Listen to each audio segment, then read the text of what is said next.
apologized to the group for the Baron's sudden departure, explaining that his son was feeling unwell and he had to check on him. Ivy said it was all right and they had received everything they needed. Besides, they were planning to leave any moment and continue their journey to the village. At that moment the butler's expression changed, which Andreas also noticed. As their group left the castle, Ivy praised Christopher for keeping an eye on things, and mentioned that she had noticed the Baron seemed very calm and composed, despite his nephew being missing. While inspecting her sword, she asked Andreas if the Baron's calm demeanor was the reason he insisted they leave today. Andreas confirmed her assumption and explained that there were other things that caught his attention and seemed extremely strange. He pointed out that the part about the missing investigators with whom they had lost contact sounded like a fabricated story. Additionally, it was odd that they had only sent one investigator despite several months having passed. But what was most peculiar was the butler's insistence that they would only arrive in the village after nightfall, and his strong insistence that they stay overnight. When Ivy told him that she appreciated his concern, but the mission came first and declined his offer, he wore a very dissatisfied expression. Andreas realized that after they rejected his offer, he seemed as if his plan had failed. He explained to Ivy that he found all their movements, glances, or even their breathing to be as if they were hiding something. That's why their group wanted to head to the village immediately and boarded a carriage. 2 horses pulled the carriage at an insane speed. It was nighttime now, and the horses rode on a narrow path through a forest. In the carriage, Christopher asked if they should look for a place to stay once they arrived. However, Ivy made it clear that investigating the town was their priority. Andreas also pondered and wanted to start examining the landlord's castle right away. Everything up until now seemed suspicious to him, and he wanted to begin investigating the house of the missing person. Suddenly, he noticed something, and instinctively placed his hand on his chest. Mana had suddenly started to move. The closer they got to the village, the more it spiraled out of control. He wondered what was happening.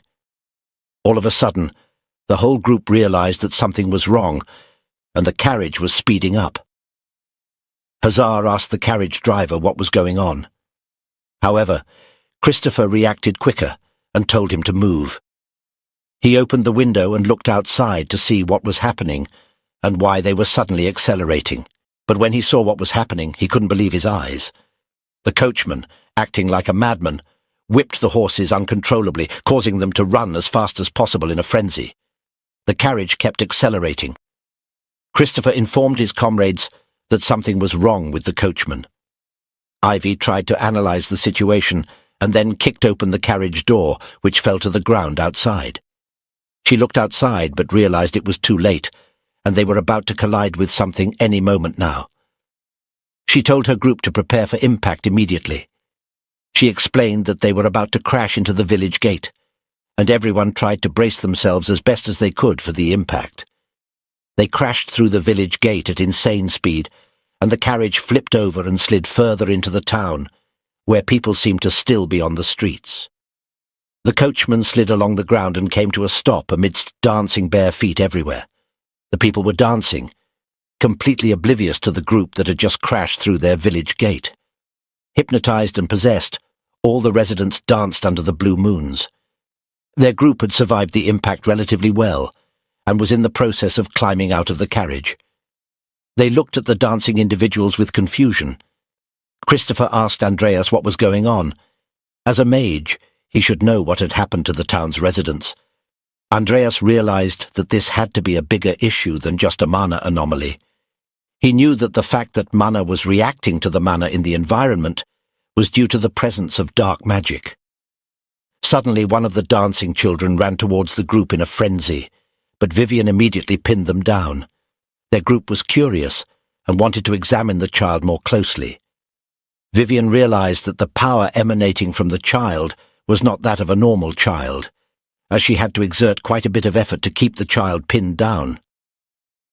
Hazar examined the child's feet, which were completely bloody from all the dancing.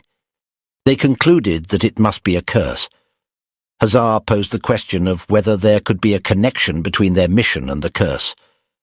Christopher mentioned that the landlord had been missing for over a month, and if he had been dancing all that time, he would have died from exhaustion. Andreas also realized that there must be someone taking care of the villagers to prevent them from dying. Christopher had a slightly different thought, but didn't want to start an argument.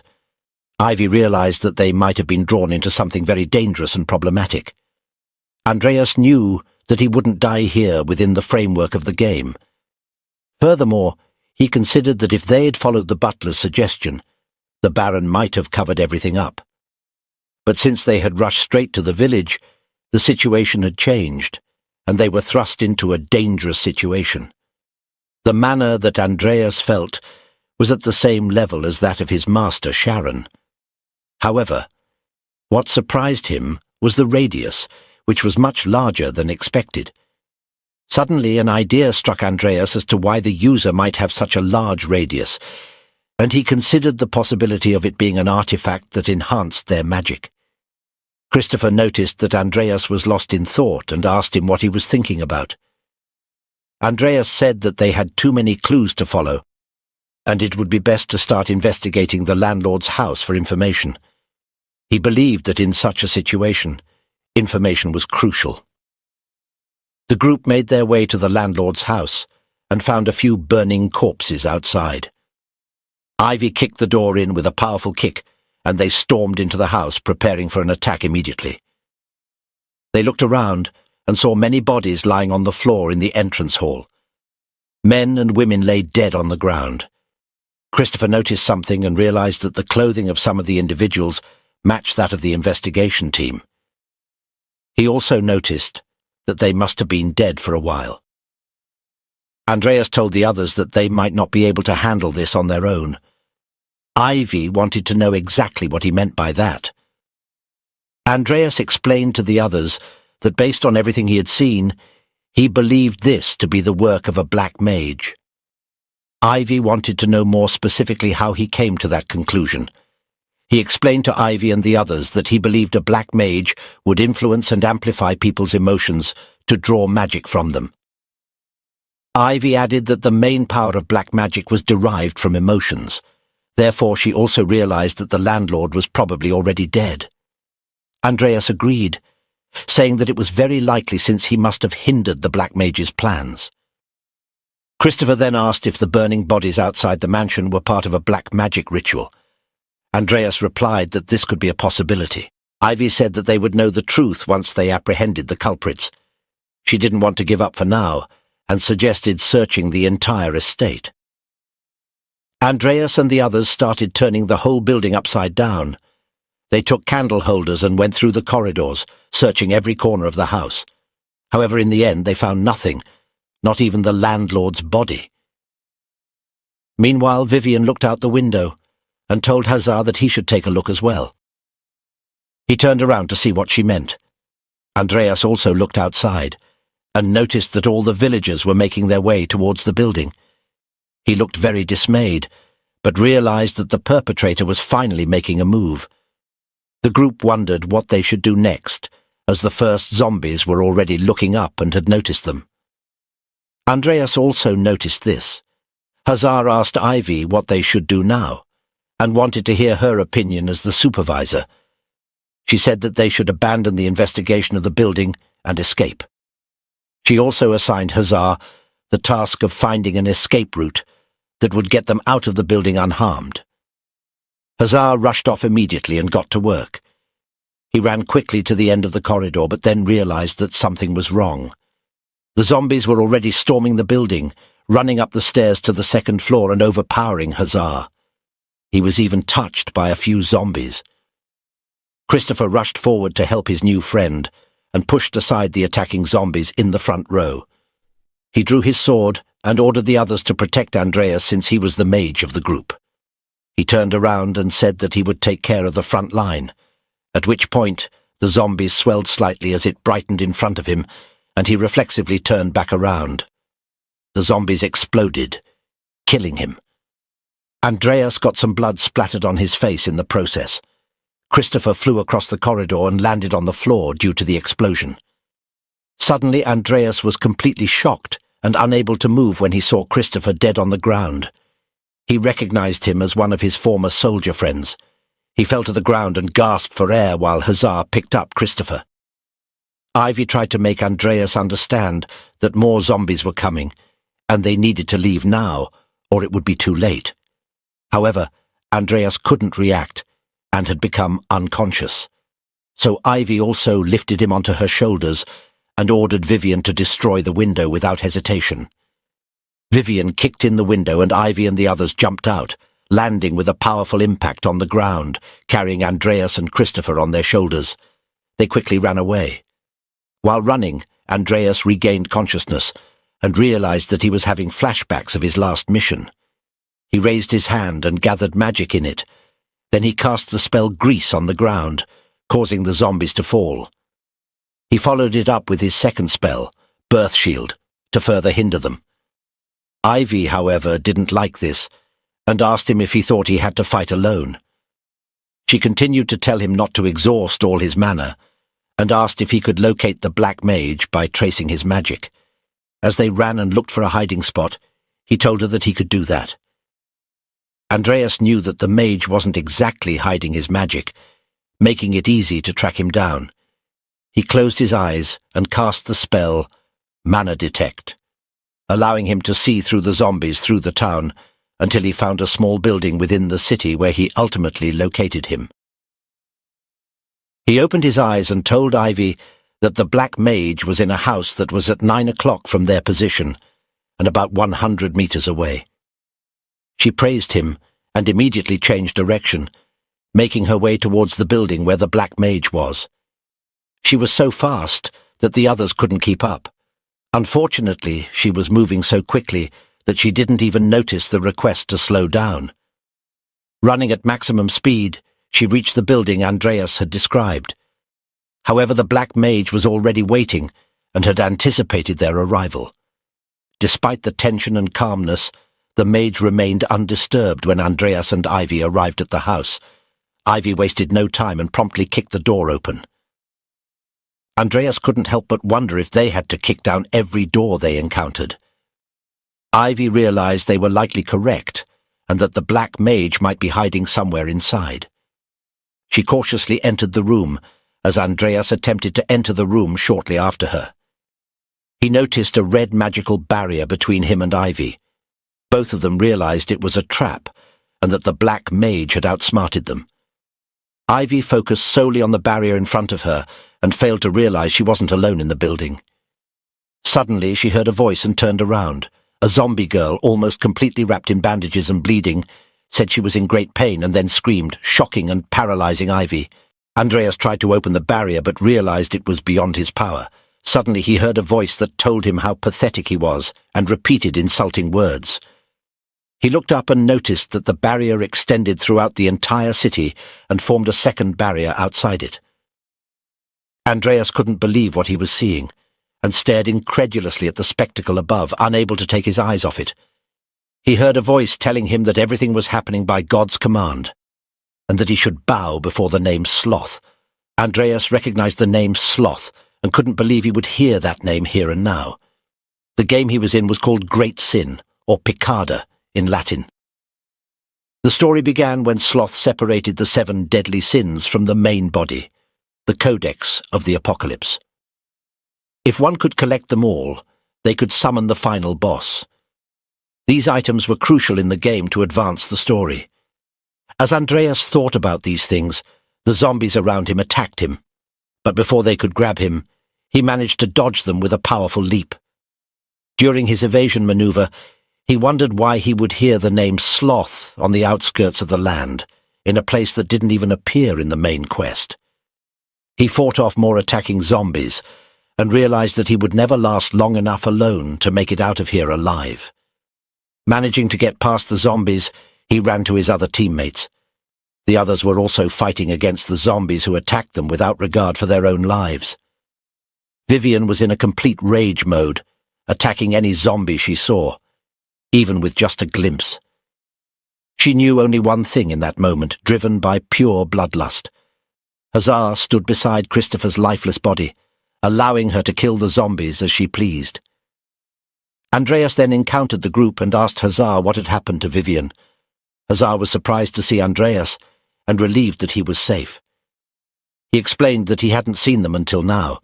Andreas knew he couldn't trust Hazar, but he didn't want to leave Christopher alone, so he decided to play along for now.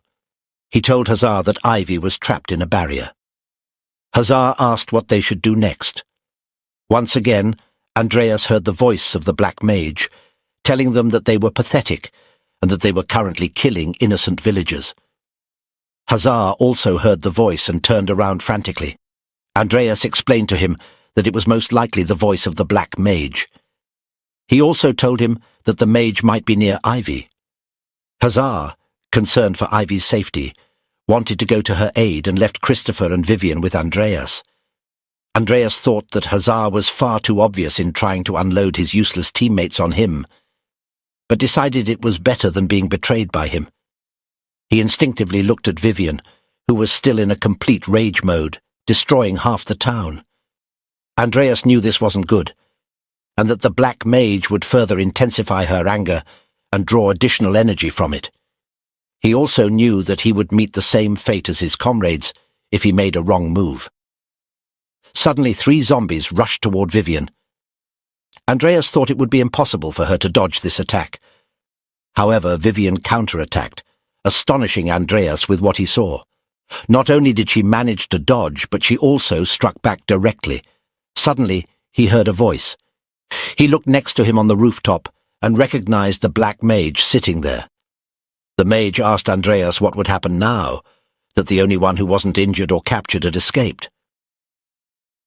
Andreas replied that it didn't matter since he hadn't expected anything from Hazar anyway. The Black Mage remarked that Andreas was unusually calm.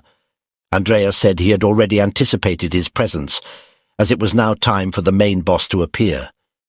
The mage stood up and said he didn't know where Andreas got his confidence from, but wanted to test him. Due to his courage, Andreas then disappeared into a dark aura.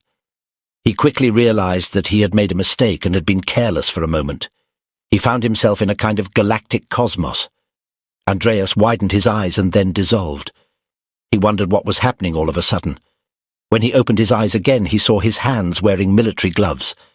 He found himself back in his original body and wondered if he was dreaming. Suddenly something exploded behind him, and he realized he was on the battlefield. He immediately prepared himself, took the gun in his hand, and wondered where everyone else was. He ran and held his head in confusion.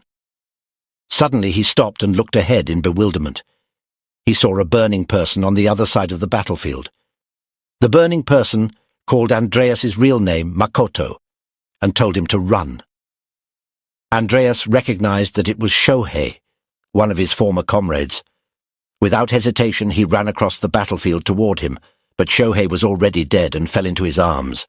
"All right, brother, it's your turn." He remembered how his father had given him the ring and told him that as long as he had the ring, he would be the true lord of the Cromwell household. With his last breaths, Andreas' father expressed that he no longer wanted to be a burden to him and asked him to be happy with his sister Amy. Tears streamed down Andreas' face as he realized what he had meant to his father back then. Andreas reached out his hand. Suddenly, the Black Mage noticed something and was astonished to see the black illusion barrier that had trapped Andreas shatter. Andreas shattered the barrier, causing it to completely implode. As the barrier broke, Andreas stood there unharmed. The Black Mage asked him how he could escape Sloth's curse and break the barrier surrounding him. Andreas didn't answer the question and simply stood there. A system window appeared before him. The system window informed Andreas that the synchronization rate between Makoto and him had now reached 100%. Furthermore, it informed him that as a result, he had gained Makoto's talent.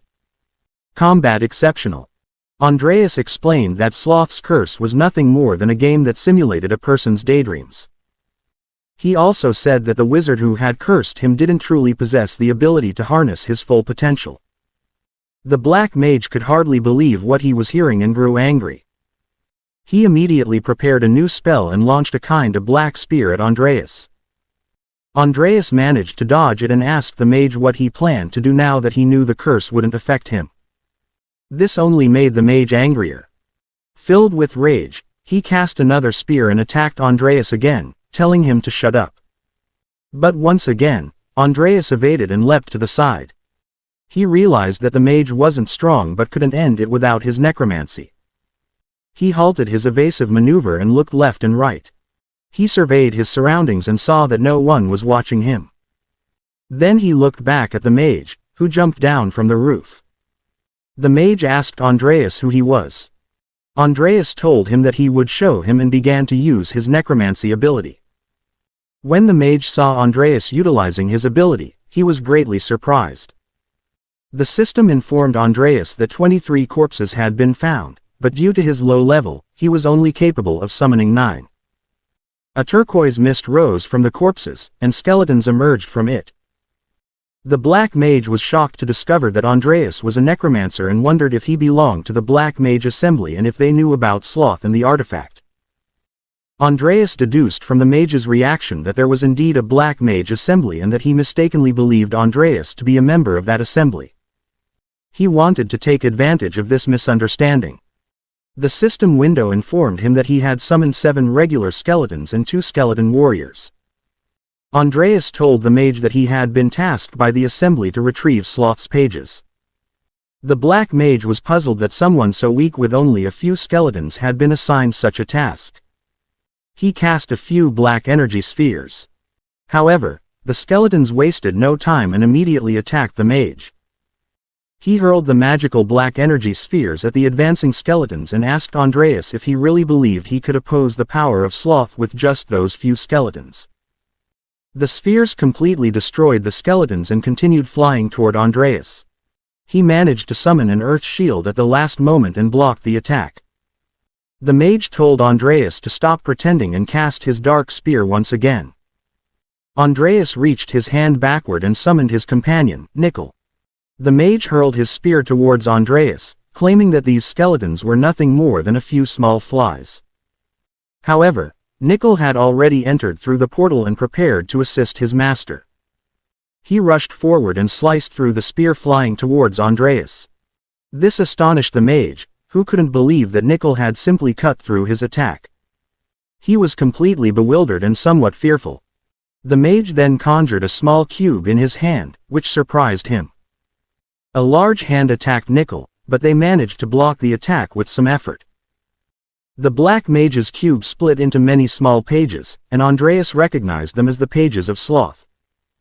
The mage couldn't believe that Andreas had pushed him to the point of having to utilize his valuable collected Sloth energy. He wanted Andreas to pay for disrupting his plans with his life. The conjured hands of the mage grew larger, and Nickel and Andreas had to maneuver to dodge the attacks.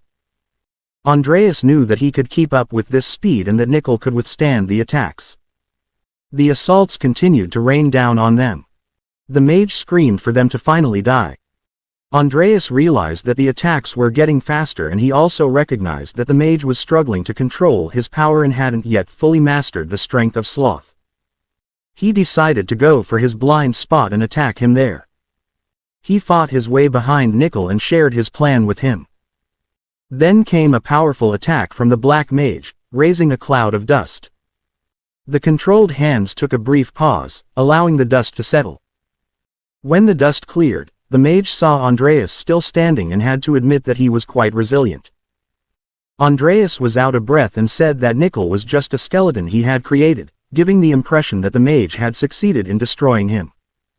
The mage couldn't believe that he had taken away his partner and weakened him in such a way. However, he assured Andreas not to worry, as he would soon follow him. He then commanded his hands, controlled by Sloth's power, to attack Andreas once again, and they set in motion, launching their assault. Andreas made a face as if he had been waiting for this. Suddenly, a portal opened behind the Black Mage, and Nickel emerged, splitting the mage into 2 halves. As the 2 halves separated, Andreas was revealed. When Andreas had won the battle and stood beneath the blue moons, he couldn't help but think back to the times when he had pondered who could be behind the mask of the Black Mage. He looked down at the mage's lifeless body while Nickel stood beside him, sword stained with blood. Never in his life had he imagined that it would be the Baron's butler who practiced black magic. From this revelation, he deduced that the Baron must be somehow involved as well. Next to the butler's corpse lay the sloth cube, enveloped in golden magic. Andreas picked up the cube, and a system window informed him that his mana recovery rate had been increased by 321 because he had obtained the 7th side of the Apocalypse Code. As he gazed at the cube, Andreas wondered what he could do with it since he couldn't simply wander around with such a rare item. He also glanced back at Nickel and realized that he was still there. He handed the cube to Nickel, asking him to take care of it. Then he stored Nickel in the summoning storage, intending to contemplate later what he would do with the cube.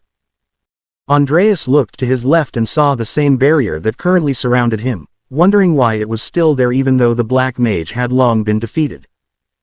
It didn't matter to him whether Vivian, who was trapped within the barrier, could free herself or not.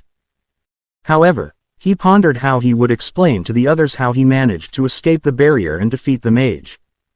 He couldn't exactly tell them that he had accomplished it using black magic. He touched the barrier and realized that it was different from the one he was in. Suddenly, he felt a strong pull and was completely sucked into the barrier, disappearing within it. A small, sweet girl with green hair screamed in panic and trembling on the ground. She screamed again when the chair in front of her moved. Andreas' spirit was sitting in the chair, and he asked the little girl if she was Vivian Belkin. Little Vivian was completely bewildered and screamed once more, wondering if it was a ghost or a demon speaking from within the chair. Andreas told her that it was neither a ghost nor a demon talking to her. However, this didn't calm Vivian much, and she screamed again in panic. Andreas told her that he was a good fairy who had come to save her. This initially reassured her, and she looked at the chair questioningly and incredulously. Andreas, equally puzzled by the situation, found it nice that he was now inside the barrier to help Vivian break free from it, but he didn't know exactly what he was doing. The first thing he saw when he was drawn into the barrier was young Vivian being slapped in the face by a noblewoman. Since he couldn't be seen by anyone, he could easily investigate everything and discovered that the noblewoman who struck her was the second wife of the Belkin family's count and also the head housekeeper of the estate they were currently in. The Belkin family was famous for their first-class swordsmanship, and Vivian's father, the head of the family, always wanted a son to inherit this skill and bring glory to the family in the future. Unfortunately, his first wife, Vivian's mother, couldn't bear him a son but only blessed him with Vivian, which ended in tragedy. Even her mother was disappointed in herself and told young Vivian that she would have preferred not to have her born at all, which naturally disturbed and saddened Vivian greatly. That's why I ask all of you to leave a comment to cheer Vivian up, since even her own mother didn't want her and cast her aside. She endured. A seed of madness was planted within her, and the more time passed, the more she succumbed to insanity. To the point where she killed all the teachers and assistant instructors in the 5th year by herself. The still innocent and poor Vivian asked amidst the lingering silence if the fairy was still there.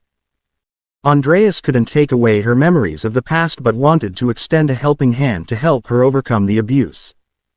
Vivian cried and asked if he had truly come to help her. Andreas asked her why she was crying, to which Vivian wiped away her tears and wiped her running nose. She explained to him that she had never had anyone help her before, and that's why she was crying with joy. Andreas was overwhelmed in this situation and didn't quite know how to handle children who reacted like this. He told her that she had a special talent that hadn't been discovered by anyone else yet. She was puzzled and asked him if she really had something special. Andreas then told her that she had a special talent in swordsmanship. Her estate was truly beautiful and befitting of a noble family. Vivian was surprised why Andreas said she had a talent in swordsmanship and how he knew that, as she hadn't even touched a sword until now. He said that she had to trust him and that he knew a few things. Vivian asked why anyone would believe in her like that because until now she had only been insulted. Andreas said it was all right because now he would be by her side protecting her. The sunlight streamed into the room they were in. Andreas said he would help her, but in return, he demanded that she not tell anyone about him. She agreed and promised that no matter what happened, she wouldn't tell anyone about her good fairy.